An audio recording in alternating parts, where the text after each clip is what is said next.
Hello, everybody, and welcome back. This is episode 25 of the ABM podcast. In today's episode, we're having a story time, and I'm going to be reminiscing on one of my favorite moments in my life involving my brother Shane, who I know you're all familiar with. I know you're going to like it. I know you're going to comment about it. I know if you're not already, you're going to subscribe, and you're going to ring that notification bell, ding dong, to make sure you're getting notified every single day. Fine print. Some days they don't go live when these episodes go live. So again, episode 25. Thank you guys so much for making this all possible, for all the support. And in today's episode, we're going to get right into it right now. I was 13 years old. My brother was 10. I was living at the same house at the time that you remember the whole paintball fiasco, me and my buddy shooting him in my backyard, plastering the neighbor's house and cars. If you haven't seen it yet, make sure to check that out. But it's the same house, and in the living room, that was really like the dojo. That was the WWF Wrestling Center. Me and him, we would have these matches on the couch. We had a recliner that we would move up because just to give you some insight and a visual, this living room, it was square sized or it was square shaped. And the very back of it, where the couch and recliner were, backed into the patio area. And it was divided, obviously, by a wall. And that wall consisted of a lot of windows. So there was a lot of windows right behind the couch and the chair that we would wrestle on. But it was good. It provided us some natural light. And it gave us, some scenery while we were performing our act. So this one day in particular, one of the things that me and Shane love to do is one of us would sit on the recliner. Typically, we would move it forward away from the windows. We didn't want an accident to happen. And the other one of us would run at it full speed and do like a football tackle. And because you're sitting in a chair that's pretty fucking comfortable and it's all padded, it doesn't even hurt. So you really feel like some stuntman, you know? You feel like this is some dangerous shit. It doesn't even hurt. You just laugh when it happens, and couldn't have a better time. I highly recommend if you got a recliner that you don't mind possibly breaking, sit on it and let somebody tackle you. It's very fun. So this day in particular, though, me and Shane were feeling cocky. I think we thought, okay, we need to level up how much excitement we're putting into this event that we're throwing out here. And one of us just needs to go full fucking steam at this chair and see what we're capable of achieving together.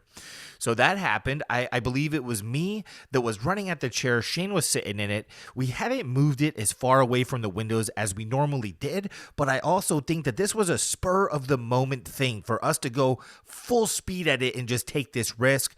So I hit Shane super hard. I flew beyond the chair and went right into a window. And needless to say, the window broke. Glass is pretty strong, but when you're a fat kid flying at it head first, it doesn't seem to be that powerful. It just shatters into a million pieces. So the window breaks. Me and Shane are freaking out. We're thinking, holy shit, mom is going to be so pissed off about this. What are we going to do? And so we had a little brainstorm moment, and we thought, well, we don't know how much a window is going to cost, but we definitely need to acquire some money right now. It's not going to be free, and then we're going to have to find somebody to take us and buy a window. But first rule of business, let's get some money going here. So we didn't have a whole lot of like excessive material things, but we did have a Nintendo 64 along with some games and a couple controllers. And we did play it, but not super often. You know, we didn't play it as much as we didn't want my mom to find out about this broken window, I guess, to put it in the best terms, right? So what we did is we took a wagon. We loaded up this wagon with the Nintendo 64, with the video games. I believe we put a couple of other things on the wagon just in case, but the goal was to go door to door throughout our neighborhood and offer our neighbors an amazing deal on this Nintendo 64 bundle. And we figured with the proceeds, we'd be able to go to Home Depot, get what we needed. My mom would never know about this window, and it would be a day to remember. So we're walking around the neighborhood, we're going up to people's houses, and it just seems like they feel bad for us, and they don't really know what to say. Like, why are these two young kids walking around the neighborhood trying to sell their Nintendo 64? It just doesn't make sense, you know? So everybody just kind of wished us the best of luck, but I think at the same time, they don't want to buy, I think it's obvious. You don't want to buy a little kid's Nintendo 64. You almost feel bad about it, you know? I think at this point in life, if some kid walked up to me and said, hey, I'm trying to sell my Nintendo 64, I would think either A, someone's putting them up to this and it's a scam, just looking for some money for me to give them. Maybe it's a messed up system that's broken and they're just scamming me in that sense. Or maybe they just really need money and I'd feel bad about it. I would feel compelled. Like, what do I do in this situation? So I'm sure we put people in a very uncomfortable position when we were asking them to buy this stuff off of us. So we're working our way around the neighborhoods, and there were certain people that we did know. One of them being, it was two girls, I believe it was Gabby and Sarah, and they had a mom. I remember the dad, he worked at Cal Worthington back in the day. If you lived in Long Beach, they had a commercial, go see Cal, go see Cal. And it was this whole thing where this like car dealership dude had fucking tigers and shit. Cal Worthington, if you ain't familiar, just a bonus tidbit in the episode. Go look him up. But the father of this family was like the main mechanic for that dealership, and they were very cool. So by the time we made it over to their house, the mom answered the door and she saw what we were doing and she said, well, wait, why are you guys out here trying to sell your toys? That's not good. And we said, well, because we knew her, we just told her exactly what it was. We said, well, we broke a window and we don't know what to do about, getting it replaced. So we just figured the only thing we can offer is the Nintendo 64 and whatever else we have to get some money. And then we're going to see if my uncle or somebody can take us to Home Depot and we can get this window fixed. She said, this sounds, unfortunate and this sounds a little bit sad, but I want to help you out. So how about I just go ahead and I'm sorry, my phone just rang. I thought I put it on silent, but she said, why don't I just give you guys $50 and, that should be good. And then you can keep all your stuff. I feel bad actually taking it, So we said, oh my gosh, thank you so much. We can't believe this. We ended up going back home, but we still didn't know if that was going to be enough money. You know what I mean? We thought, oh shit, what if it's like $60? Then we're going to go to Home Depot. We don't have enough. We're going to be in the same kind of pickle we're in right now. So we called my uncle up and we kind of told him the situation. We said, hey, we broke this window. We're just going to end up selling something real quick to get the money. If you could take us to Home Depot and help us with the window, that would be awesome. You'd be really doing us a solid. So, he said family first. Of course, I'll come help you guys out. So he picked us up and we thought, well, we're still going to just sell the Nintendo 64, of course. So we had him take us to a little game store that we knew for a fact bought used game systems. I don't remember exactly how much they gave us. I believe it was like $25 for the Nintendo, maybe $5 each for the games, but we ended up with around like $90. So we had $90 all said and done from the money that we had gotten from Sarah and Gabby's mom, and now from the money we got for selling our gaming stuff, and we went to Home Depot. And this is where the story gets a little bit funny, because we go into Home Depot, we let my uncle know the size of the window, we go to the glass area, and I would love for you to guess. I'd love to be in a room right now with you and say, guess how much it costs to fix this window, because it would be great to reveal it. But just assuming that that's the case, I'm going to reveal the window only cost $10. Maybe in today's market, it would be more expensive, but it only cost $10. So with the money that we got just from Sarah and Gabby's mom, we could have covered the window, paid my Uncle Gene gas, an hourly wage for his help, and we probably could have bought him lunch. But instead, we actually we sold our gaming stuff, and now we had a bunch of extra money. I don't know what we did with it, but I know it was like under $20 for all the stuff we needed to fix the window. My mom, I don't remember if we told her or not. I'm sure she's going to listen to this and tell me her memory of the event. So there you go. I really hope you guys enjoyed that story. Again, one of my favorites. And because we still have some time, we still have like 5 or 6 minutes. So in the thumbnail for today's video, you can see that it is a picture of me and my dog, Walter, my baby boy. He's actually laying next to me. He knows that when I am recording these, I'm not really being too interactive with him. So even though I just said his name, he just kept laying down. So he's a very smart boy. But that's who's in the picture, of course. Leave a comment. Do you have a dog? Maybe are you a cat person and as opposed to dogs? And what is your pet's name? But just to tell you maybe how I got Walter. So me and Sandy, we were living in Burbank at the time in a little like quadplex, and we were looking to get a dog, and I had always envisioned myself having a larger dog.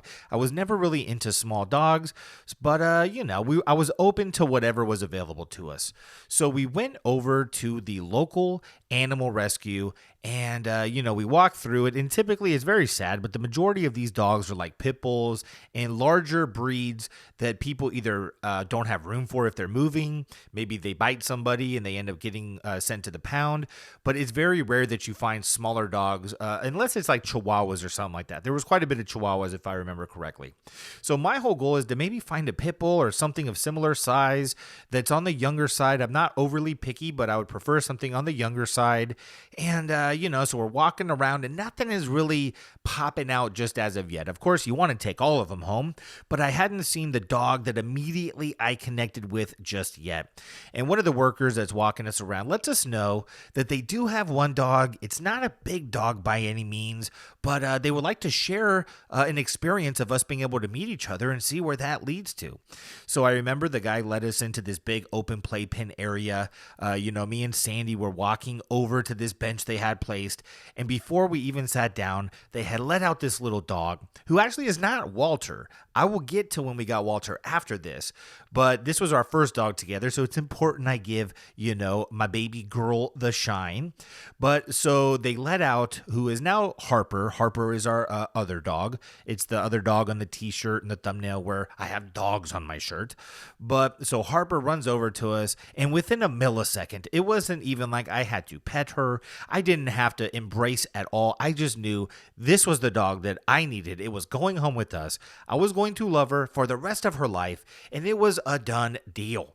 So we ended up playing with her for a couple of minutes, and right away I just said, yeah, this is my dog. I need it immediately. What is the process of taking her home right now and getting her acclimated to a new life with us?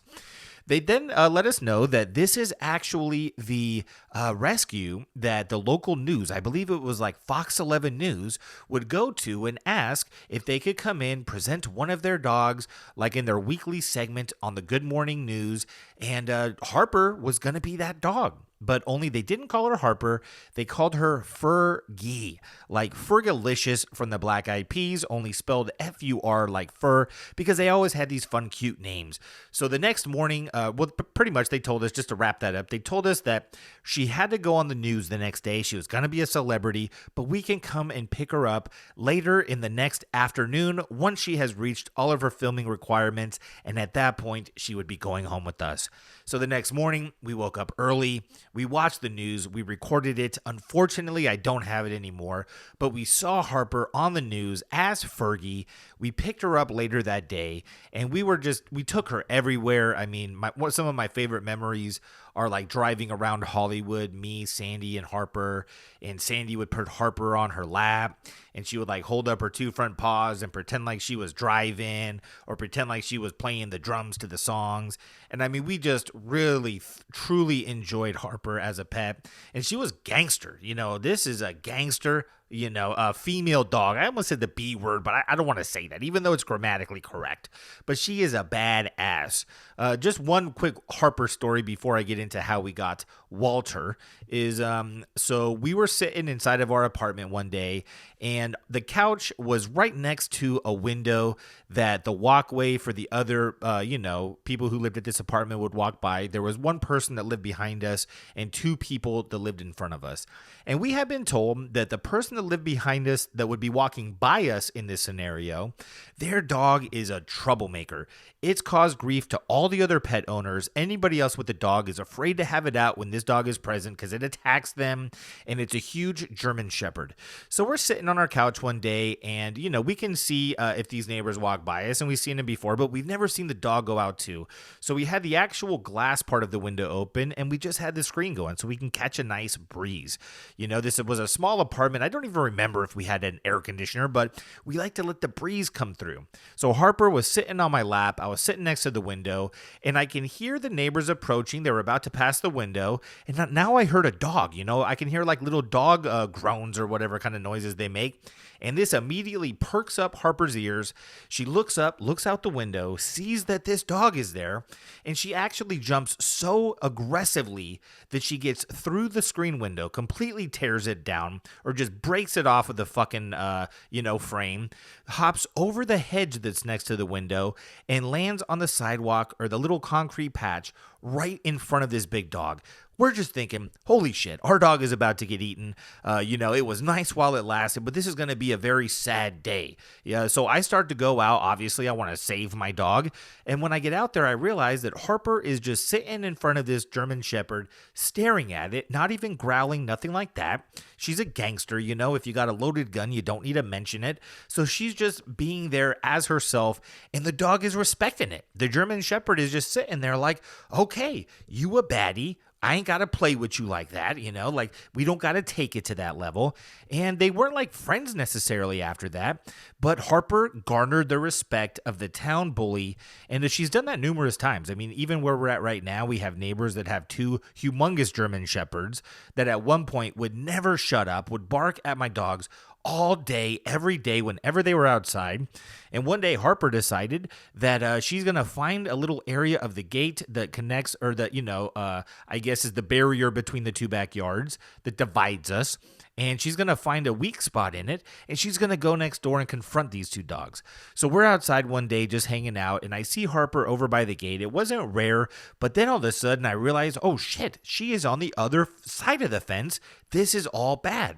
So the other two dogs are on the other side. They hadn't seen her just yet, and they start running over aggressively. They're barking, and Harper is just walking calm as a cucumber, if that's even a saying. And they end up congregating at one point. They all stop. Harper just sits there, doesn't bark or anything. The other two dogs are staring at her. They were barking at one point, which led down to whines. And then they just walked away. Harper walked right back over through the fence. I was able to see where she, got through, so I could close that up, of course. But she just came back over as to pretty much say, yeah, they ain't gonna be bugging us anymore. They ain't about that life. They fucked around and they found out that we ain't playing games. So shout out to Harper. I know I started this off by saying, hey, let me tell you all this cool stuff about my baby boy Walter. And then I just bragged about how cool Harper is.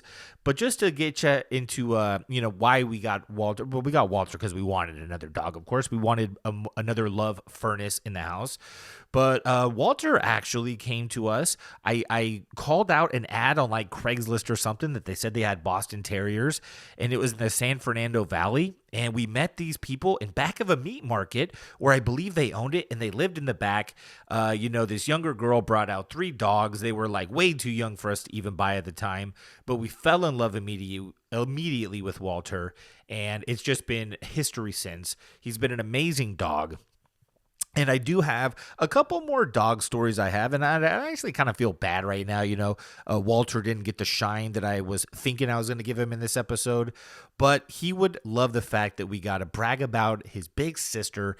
And what I'm going to do in a future episode is we also had another dog, Sandy and I, named Gus. It's an amazing story of how Gus came into our lives, the relationship that Gus had with Harper and Walter, just all of the experiences with Gus were fucking incredible. I can't wait to share all those amazing stories with you. But on that note, that's going to wrap it up for today's episode. I hope you really enjoyed it. My apologies if I kind of rambled all over the place. That wasn't my intention. I was just excited. It's been a few days since I recorded, and once I got back into the swing of things, shit just got kind of wild.